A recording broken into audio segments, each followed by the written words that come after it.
जय श्री कृष्णा। सो अगर आप कृष्ण भगवान के भक्त हैं और कृष्ण भगवान की पूजा आपने की होगी, बाल स्वरूप की पूजा की होगी, या आपका बहुत मन करता है कि आपके पास भी कोई मूर्ति हो, आप उनकी पूजा करें, और आपकी लाइफ में एक ऐसा सिचुएशन है जो आपके लव लाइफ से रिलेट करता है, आपके मैरिड लाइफ से रिलेटेड है, और आपको कोई ऐसा इंसान पसंद है जो भगवान जैसा है मतलब यू फ़ील लाइक ये इंसान या तो क्योंकि भगवान का भक्त भी तो भगवान ही जैसे होते हैं ना। तो ऐसा कुछ सिचुएशन है, या उनके कोई फ्रेंड हो सकते हैं, आपके कोई फ्रेंड हो सकते हैं जो इस तरह के डिवोशन में हो, तो कैसे भी ये सिचुएशन आपसे रिलेट कर सकती है। तो अब उनका मैसेज आपके लिए जो दिया जा रहा है, भगवान आपसे बस ये कहना चाह रहे हैं कि आपको वो कुछ सिखाना चाह रहे हैं इस स्थिति में। जैसे कि इस पिक्चर में जो मूर्ति है उसके ठीक पीछे देखिए, येलो कलर का एक येलो एंड पिंक कलर, तो माता लक्ष्मी और विष्णु भगवान है। दोनों एक दूसरे के साथ बैठे हैं। दोनों का दोनों एक ही हैं, बट जब वो फीमेल के रूप में है विष्णु भगवान, तो वो लक्ष्मी जी हैं। एक तरह से वो फेमिनिन उनका फॉर्म है, और ये उनका मैस्कुलिन फॉर्म है। दोनों का अपना-अपना एक ड्यूटी है, एक धर्मा है, जिसको वो कंटिन्यू करते हैं। जब तक वो दोनों अपने-अपने धर्म में नहीं आएँगे, तब तक दोनों एक-दूसरे के साथ नहीं हो सकते। तो आप अपने धर्म में स्थित रहिए, उनको अपने धर्म में स्थित रहने दीजिए। अब अगर आप फेमिनिन हैं, तो सबसे पहले तो आपका धर्म ये बनता है कि आप अपनी भावनाओं को विशुद्ध रखें। आप अपनी भावनाओं के साथ छल-कपट या ईर्ष्या, द्वेष इन सब से बहुत दूर रखें। और अगर आपको बहुत कष्ट हो रहा है, इट मीन्स कि जो भी लोग आपके आस-पास हैं, वो एक प्रकार की प्रवृत्ति को प्रेज़ेंट कर रहे हैं आपकी लाइफ़ में। एक तरह की प्रवृत्ति को दर्शाते हैं। जैसे अगर कोई इंसान बहुत अहंकारी है, तो डोमिनेशन होगा उसके अंदर। जो झूठा होता है ना, उसके अंदर अपनी बात को मनवाने का एक दंभ होता है, जैसे रावण को था। वो था कुछ भी नहीं, मतलब भगवान के सामने, बट उसको मनवाना था कि भई हमको उस तरह का प्रेस्टीज मिलना चाहिए। तो दैट इज़ ईगो, वो अहंकार है। तो अगर कोई इंसान बहुत डोमिनेटिंग है और आपको डोमिनेट करने की कोशिश कर रहा है, इट मीन्स उसको डर लगता है आपकी सत्य से, आपकी पावर से, आपकी प्योरिटी से। वो भी एक टेंडेंसी है। आपके अंदर, आपके भीतर भी एक टेंडेंसी होती है, हम सबके अंदर होती है कि जब आप सच के रास्ते पर चलते हैं ना, तो आपका एक तरह से एक मन कहता है कि नहीं, नहीं, नहीं जाना चाहिए इस रास्ते पर, कोई नहीं जाता है ऐसे रास्ते पर, तुम भी मत जाओ।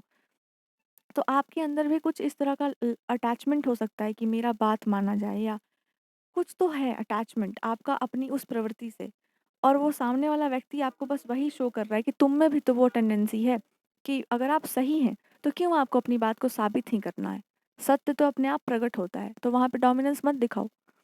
डिस्टेंस मेंटेन कर लो, उस चीज़ को त्याग दो, उस टेंडेंसी को त्याग दो, उससे अपनी दूरी बना लो कि हम सही हैं, तो सत्य को इतना हल्ला करने का ज़रूरत ही नहीं है।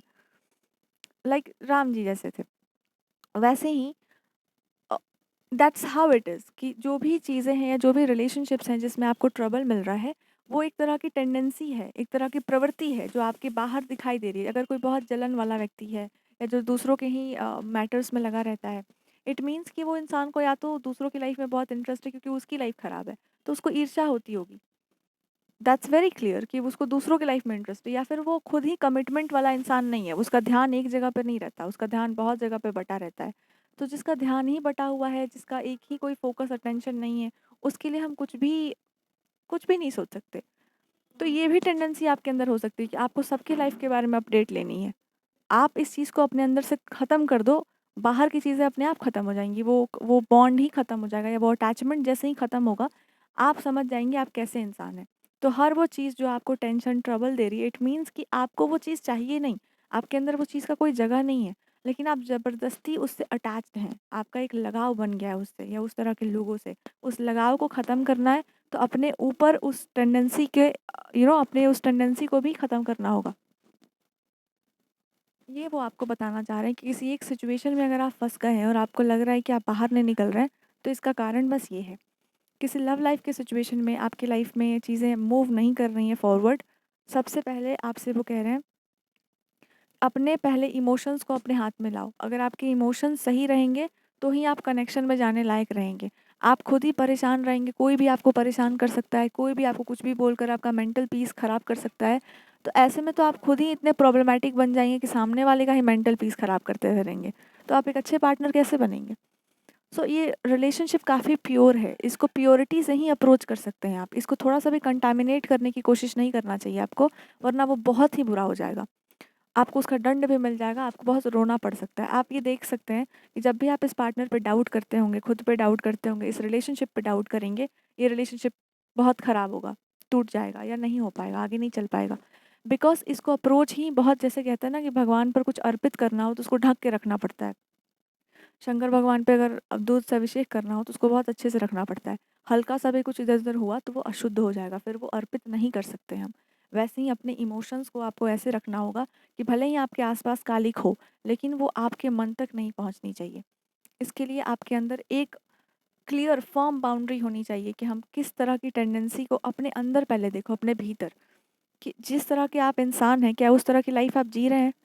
और अगर नहीं जी रहे हैं, तो आप ज़रूर कुछ ऐसा एंटरटेन कर रहे हैं अपने आस-पास जो आप हैं ही नहीं, पर आपका अटैचमेंट उससे है। तो पहले अपने अंदर उस अटैचमेंट को ख़त्म करो। इसका मतलब है कि आपके अंदर वो टेंडेंसी भी है, कहीं न कहीं आपके अंदर जेलसी भी है। कहीं न कहीं आपको अपने आप को, आपका रियल टैलेंट आपको शो ही नहीं करना है, बिकॉज़ आपको उसी में लगे रहना है, उसी नि